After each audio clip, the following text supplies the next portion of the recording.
Day 10 of our 15 days, 15 reminders for voters during election.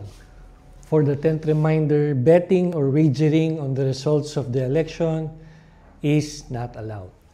This means na bawal pong pumusta or bawang tumaya sa results ng election kung sino ang mananalo or kung sino ang matatalo. Tandaan po natin na this is prohibited under the Omnibus Election Code.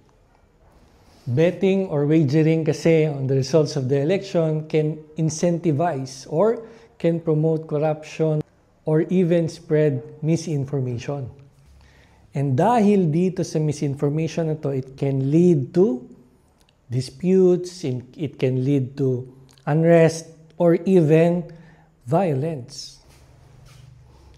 Bottom line, betting or wagering on the results of the election undermines the importance of election. So tandaan po natin, bawal ang pumusta or bawal ang tumaya sa resulta ng election. Yun lang.